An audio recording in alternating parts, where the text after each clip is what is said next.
조한 마그레타의 경영이란 무엇인가 여섯 번째 토픽이죠. 진정한 핵심. 그 진정한 핵심이라는 것이 기업이 정말로 추구하는 바가 무엇인가. 그걸 이제 우리가 보통 사명이라고 그러죠. 근데 사명하면은 좀 추상적이죠. 뭐 인류의 평화와 행복을 위하여.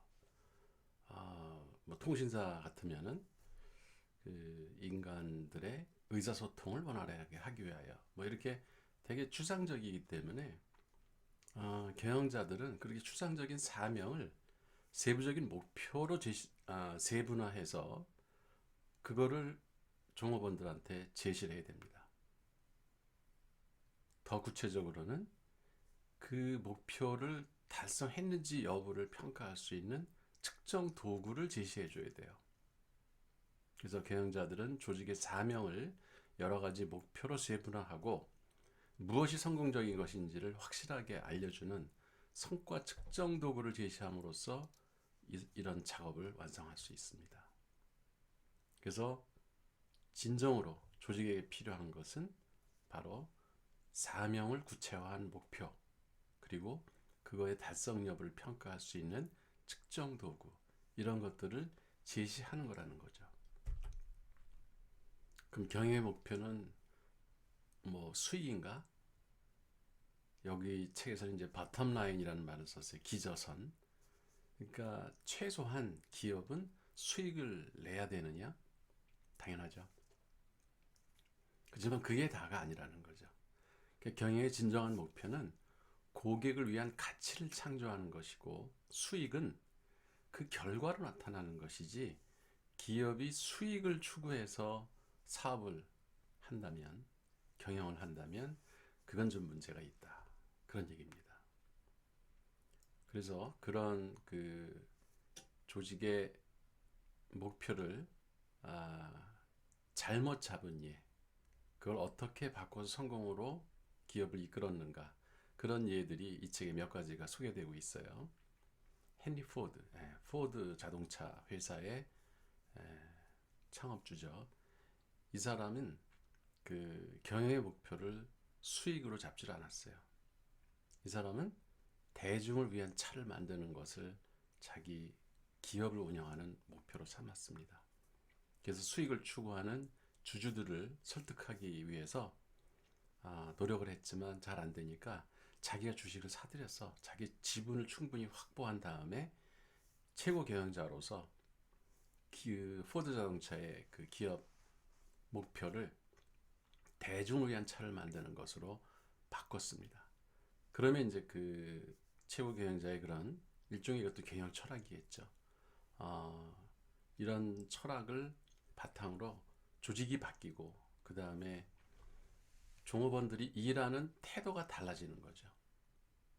또 하나 포드가 추구했던 거는 그 당시에 시간당 그 노동자들의 임금을 시간당 5달러.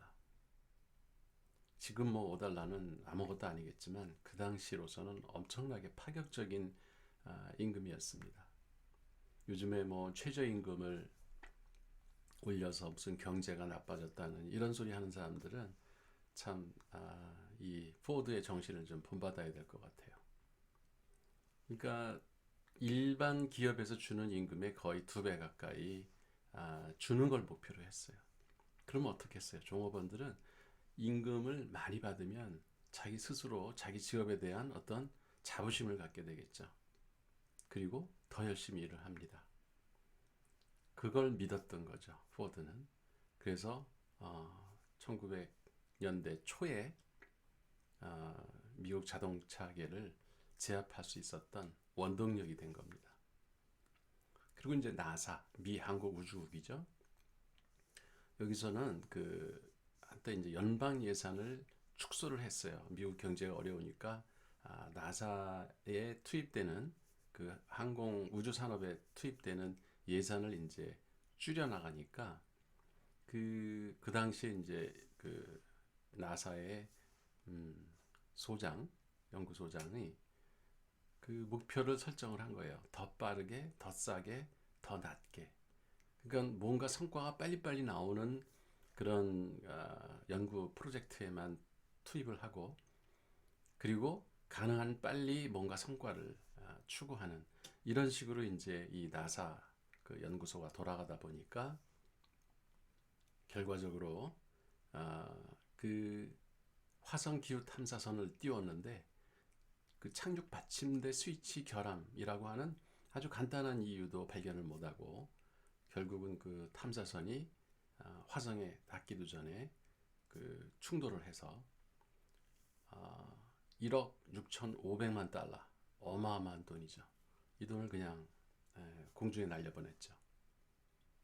또 얼마 후에는 항법 시스템 영문 측정 도구가 그 미터법 전환하는데 결함이 있는 것을 발견 못하고 화성 극점 착륙선도 폭발을 해서 엄청난 손실을 가져옵니다.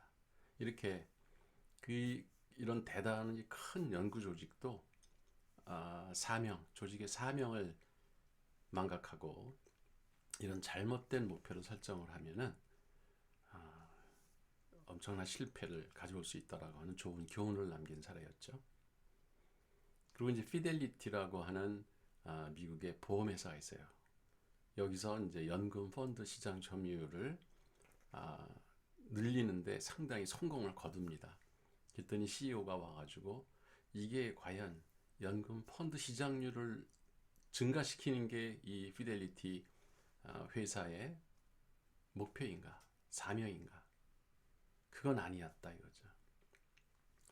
창업 초기부터 이 피델리티사가 추구했던 것은 고객들의 그 은퇴 자금을 얼마 단 한 푼이라도 더 많이 받을 수 있게 해주는 게 그게 피델리티의 사명이고 그게 사업의 목표가 돼야지 많은 사람들을 끌어들여가지고 시장 점유율을 타사에 비해서 높이는 것이 목표라고 잘못 설정을 해서 고객들이 이제 불만을 하게 되면 결국 조직이라는 거는 생명력을 잃게 되거든요.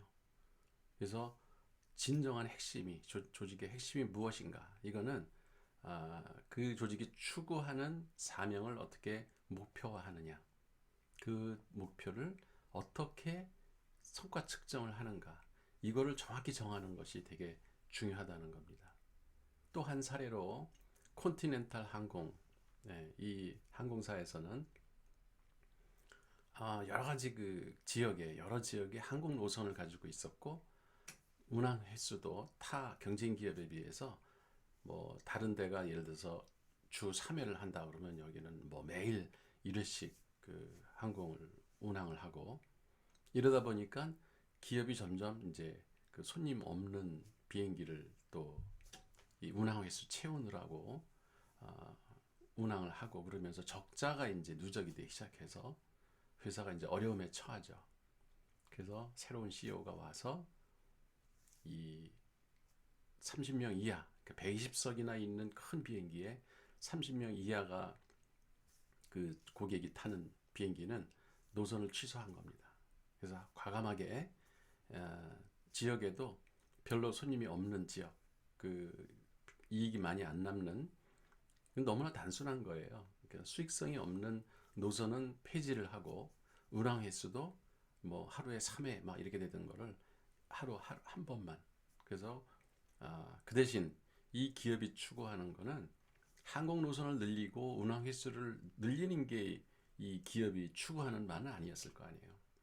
그죠? 그건 이제 경쟁 사하고 경쟁을 벌이다 보니까 그렇게 된 거고 정말로 고객들에게 중요한 서비스는 정시 운항을 하고 그 식사나 아니면은 그 비행기 안에서의 그 서비스 이런 거를 잘해서 고객들을 만족시키는 게 이 기업이 추구해야 될 바지 항공 노선을 늘리고 운항 횟수를 늘리는 게 이 기업의 근본적인 사명이나 목표가 될 수는 없다는 거죠.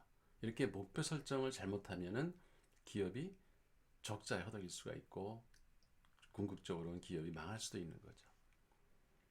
그 또 GE 사례도 나오는데요. 제너럴 일렉트릭 미국의 그 전자 회사죠. 지금 이제 전자 산업은 뭐 거의 일본이나 한국에다 넘겨놓고 미국에서는 이제 금융 그 사업으로 사업 업종 전환을 한 기업 중에 하나인데요. 이 회사도 고객 만족과 종업원 만족 그리고 현금 흐름을 극대화하는 것을 목표로 했을 때 이게 이제 그 잭 웰치 회장이 추구했던 바죠. 그리고 이제 품질을 최고로 높이는 그 식스 시그마 운동을 적극적으로 기업 내에서 벌였던 것. 이런 것은 이제 제대로 원래 기업의 그 사명과 잘 맞는 목표들을 설정한 거죠. 근데 G 하면은 이제 업계 그 당시에 뭐 1등, 2등 이런 거를 추구하던 그런 사업 목표들을 가지고 있었죠. 잭 웰치 회장 이전에는. 근데 그 1등을 유지하려다 보니까는 무리를 하게 되고 수익성이 없어도 자꾸 현금 그 회사의 실적을 부풀리려고 매출을 늘리려고 하다 보니까 점점 뭐 재정적으로 압박이 오고 그런 어려운 상황을 벗어나게 했던 그 잭웰치 회장의 그 목표 설정을 바꾼 것, 고객을 만족시키고 종업원을 만족시키고 그리고 기업의 현금 흐름을 극대화하고 품질을 높여서 고객들을 만족시키는 이런 구체적인 목표들을 제시함으로써 GE를 상당히 성공적인 기업으로 다시 탄생케 하게 하는 그러니까 뭐 업계 1등을 유지하겠다라고 하는 비전을 설정하고 하는 그런 기업들이 중소기업도 많아요. 근데 그런 게 기업의 사명일 수도 없고 그게 목표가 돼서도 안 됩니다.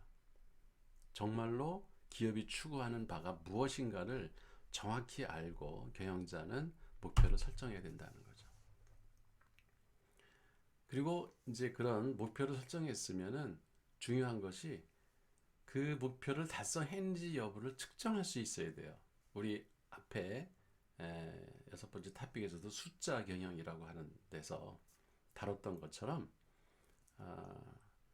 숫자가 모든 걸 다 말해주는 건 아니지만 기업의 핵심적인 사람들의 행동을 가이드하고 목표를 설정하게 하는 역할을 하는 게 수치거든요. 그래서 경영정보학에서도 좋은 정보의 요건 중에 하나가 계량화된 정보입니다. 그러니까 막연하게 우리 일 열심히 합시다. 말은 좋죠. 그렇지만 얼마나 열심히 하는지 목표가 뚜렷하지 않기 때문에 그 말을 듣는 순간 사람들은 잊어버립니다. 근데 예를 들어서 작년에 우리 회사의 매출이 120억이었습니다. 내년에는 이거를 10% 증가시켜서 1300, 그러니까 130억을 132억을 달성합시다. 이렇게 구체적인 숫자로 제시를 하면 그러면 이제 그 임원들이 다 받아 적겠죠. 그리고 이제 자기의 목표가 설정이 됩니다. 그러면 이제 연말이 돼 가까워지면 10월, 11월이 됐는데 아직 100억도 달성을 못했다. 그러면 사람들이 우리 연초에 132억이라는 목표를 설정을 했는데 아직도 32억이나 부족하네. 그러면 매출 증가 운동을 해야 되겠다. 이런 식으로 사람들의 행동을 가이드하는 역할을 하는 거예요. 그 구체적인 숫자가. 그래서 이런 측정 도구를 잘 설정하는 것이, 잘 설정해서 활용하는 것이 경영에서는 상당한 이점을 갖다 줍니다. 일단 그 피터 드러커가 그런 얘기를 했죠. 측정되지 않은 것은 관리할 수 없다. 측정해야 관리할 수 있다는 겁니다. 관리가 가능해져요. 측정 도구가 있으면. 그리고 방향과 속도를 조절할 수 있는 그 기준이 생기는 거죠. 어느 쪽으로 우리가 매출을 많이 높여야 되는데 그쪽 매출이 별로 안 일어난다. 뭐 지역이든 그게 상품이든 사업부든 그러면 그쪽에 더 많은 인력과 노력을 투자해야 되겠죠. 투입하고 노력을 더 기울여서 그 방향에 맞게 사업이 진행되도록 그 방향을 설정하는 데 도움이 됐다는 거예요. 또 우리가 너무 느리다. 사업 성장 속도가 느리다. 그러면은 속도를 바꿔야 되겠죠. 더 빨리 해야 되는. 근데 그러려면은 뭔가 비교할 수 있는 대상이 있어야 돼요. 그런 게 수치로 나타나야 된다는 거죠. 그리고 특정 도구는 이 지침의 역할. 그 각 부서 또는 회사 전체의 구성원들이 공통의 목표를 갖게 되는 거예요. 그리고 그렇게 수치로 그 제공된 그러니까 측정 도구가 있으면은 그럼 공통의 언어 역할을 합니다. 우리 작년에 매출액이 120억이었는데 올해 132억을 달성하자고. 그러면 그런 이야기들이 그 업무 중에서 나오고 업무 회의할 때도 나오고 사람들 머릿속에 이렇게 각인이 돼 있어요. 그러면서 그게 공통의 그 회사 내의 구성원들이 일상 언어 속에서 그 말을 자꾸 하게 되는 거죠. 그게 측정 도구가 가는 이점인 거예요. 조직 성과를 평가할 수 있는 기준이 되는 건 이제 당연한 거고요. 그런 측정 도구의 예가 이제 책에 소개된 거는 EVA, Economic Value Added, 그러니까 경제적 부가가치라는 거죠. 경제적 부가가치가 기업이 얼마나 창출을 했는가, 이거를 기업의 성과를 측정하는 하나의 척도로다가 우리가 삼을 수 있는 거고요. 그 다음에 이제 ROI라는 게 있어요. 이건 이제 재무관리에서 배울 텐데 Return on Investment, 그러니까 투자 수익률이죠. 100억을 투자했으면 내가 얼마를 벌을 수 있나. 예를 들어서 공장을 졌어요. 그리고 이제 부품을 생산하고 하는데 총 한 100억 원을 투자를 했단 말이죠. 그래서 거기서 매출이 120억이 나오면 그러면 ROI는 20%가 되죠. 그죠? 그 다음에 이제 Internal Rate of Return이라는 게 있어요. IRR. 이건 이제 우리 그 책에는 소개되지 않았는데 보통 이제 재무관리에서도 많이 적용하는 내부 수익률이라는 겁니다. 이건 뭐냐면은 우리가 자금을 투자를 해서 사업을 해서 벌어들이는 돈이 몇 퍼센트가 돼야 시장의 이자율, 뭐 예를 들면 이제 은행의 공금리, 우리가 이제 뭐 돈을 조달하려면은 가장 이제 원시적인 방법이 뭐예요? 은행에서 차입하는 거죠. 은행에서 돈을 빌린다면 연 뭐 3%로 그 대출을 받을 수 있다.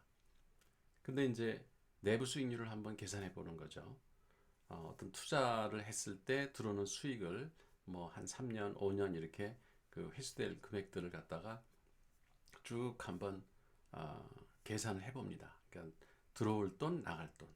그럼 초창기에는 투자라니까 나가는 돈이 많겠죠. 그렇지만 이제 그 다음 연도부터는 투입되는 돈보다는 들어오는 돈이 많아야 되겠죠. 그거를 일정 기간 동안에 몇 퍼센트 수익률을 올려야지만 은행에서 대출하는 거, 예를 들어 3% 이상을 낼 수가 있는가. 그래서 그 뭐 5년짜리 프로젝트다. 그럼 5년 동안에 수익률이 3.5%다. 그러면 은행에서 3% 빌려서 이 사업에 투자할 가치가 있는 거죠. 그게 이제 내부에서 의사 결정을 하기 위한 하나의 수익률이라 해서 Internal Rate of Return, IRR이라는 내부 수익률을 가지고 그 사업을 평가하고 우리 경영의 성과를 측정하는 그런 방법이 있어요. 이거 말고도 뭐 페이백 피리어드, 그러니까 뭐 그 자금 회수 기간법, 다양한 뭐 현가, 순현가법 이런 여러 가지 것들이 있는데 이런 거 이제 우리가 앞으로 하나씩 예를 들어서 설명을 해볼 겁니다. 그 다음에 이제 경영 성과를 측정 도구, 그 성과를 측정하는 그 도구의 예로 가장 이제 전통적으로 많이 썼던 게 이게 경영 분석 지표라는 거예요. 이게 우리가 앞장에서도 설명을 했었죠. 안정성, 수익성, 활동성, 성장성, 생산성.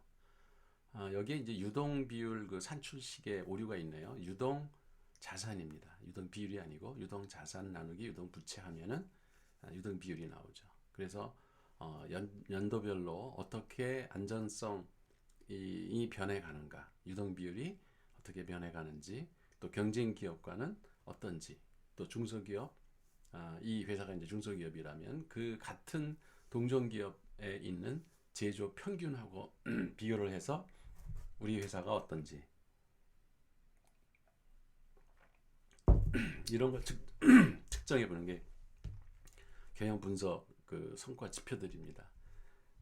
이거는 여러분들이 졸업하기 전에 이런 산출식들, 그러니까 대차대조표를 보고 또 손익계산서, 대차대조표 이런 거를 보고 이런 수익률을 또 뭐 안전성이라든가 활동성 이런 여러 가지 경영 분석 지표를 계산하는 법을 한 번은 여러분이 실습을 해볼 필요가 있습니다.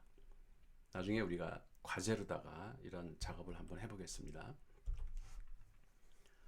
세 번째 그 경영 성과 측정 도구에는 균형 성과표라고 BSC, 밸런스드 스코어 카드라는 겁니다. 밸런스드 스코어 카드.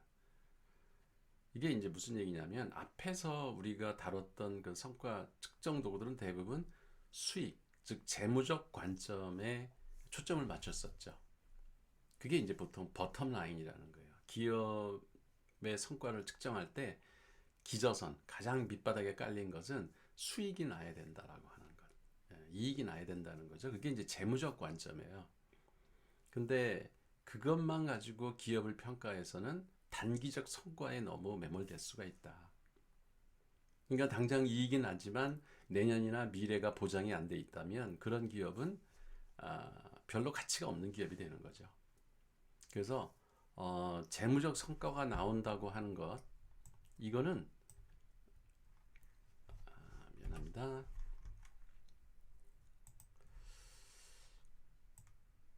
그 밑에 고객 만족, 고객 관점, 이 고객을 만족시킬 때 재무적 성과로 이어지죠.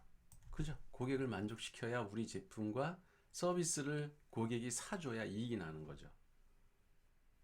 그러니까 지금 당장 이익이 나고 있다는 거는 이미 그 이전부터 기업이 고객을 감동시키려는 노력이 있었기 때문에 그 결과로 재무적 성과가 나온다는 거예요. 말되죠? 그래서 이 재무적 성과의 지표로 될 만한 것들이 이제 아까 얘기한 뭐 수익성, 안전성, 성장성, 활동성 이렇게 다 겉으로 드러나는 그 기업의 성과예요. 이게 바텀 라인이에요. 이게 이제 기저선이고 그 밑에는 고객을 감동시키는 그 조직의 노력이 있어야 이런 것들이 가능한 거예요. 고객을 감동시키기 위해서는 납기를 준수시켜야 되고요. 그죠? 배달 제때 해줘야 돼요.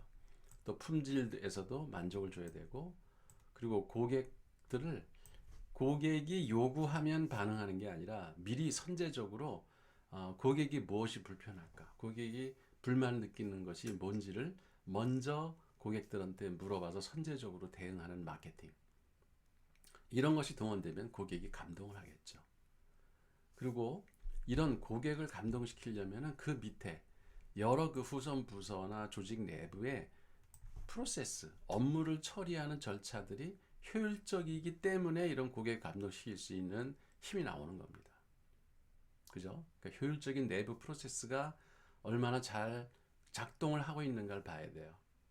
그래서 프로세스 개선 노력, 그리고 프로젝트 관리를 얼마나 잘하고 있나, 그리고 생산성, 부가가치 이런 것들이 기업에서 제대로 작동을 해야, 즉 효율적으로 내부 프로세스가 움직여줘야 고객을 감동시킬 수 있는 힘이 생기는 거고 고객을 감동시켜야 재무적 성과로 이어지는 겁니다.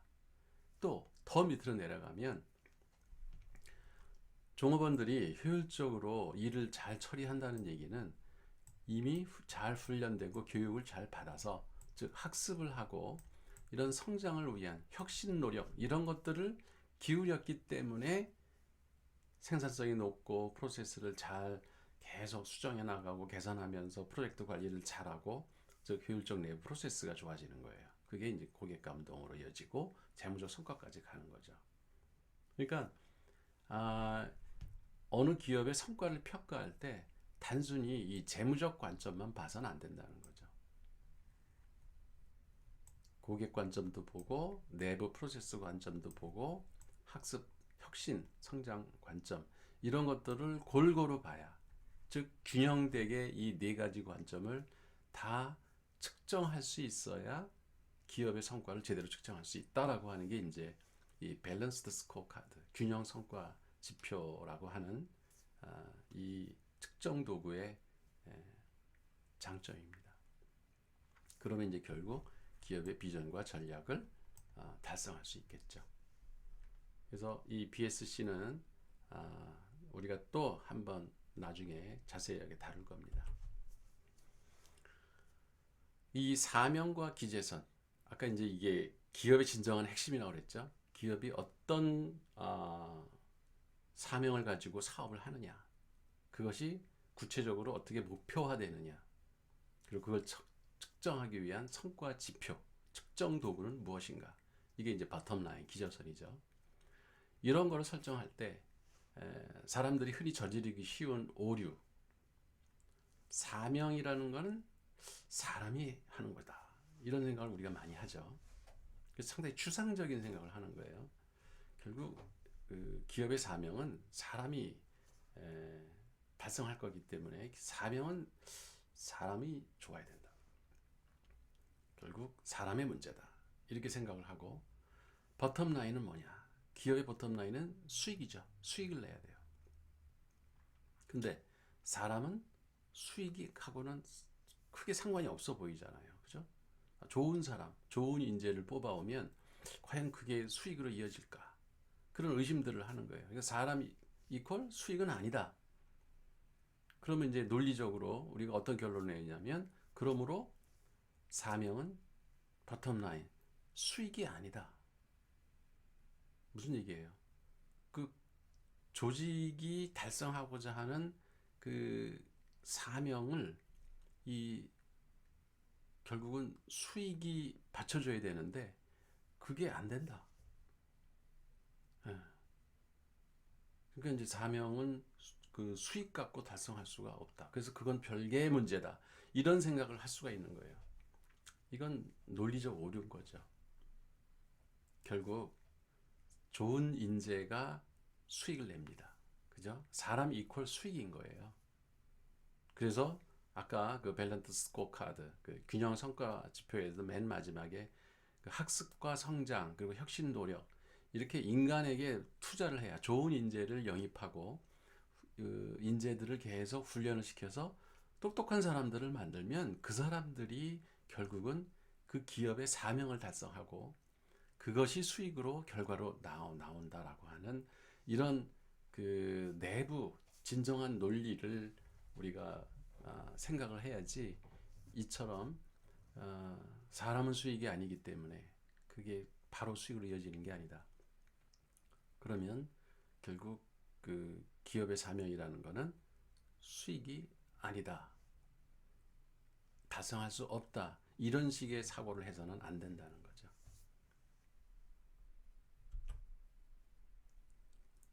여러분한테 한번 과제를 내볼게요.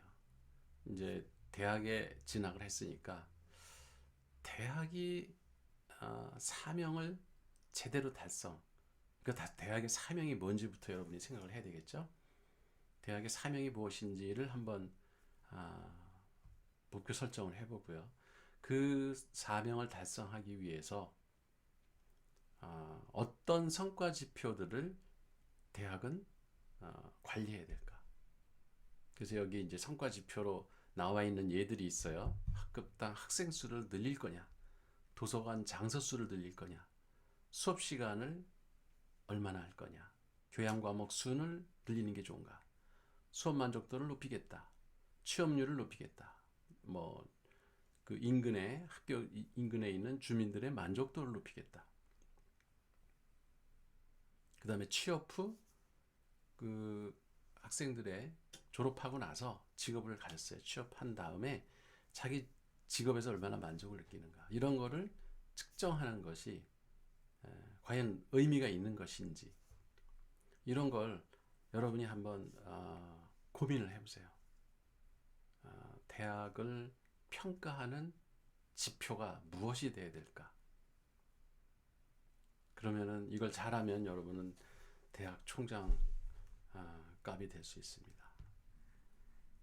자, 이번 토픽 진정한 핵심이 뭔가, 기업의 진정의 핵심이 뭔가 강의 여기까지 하겠습니다.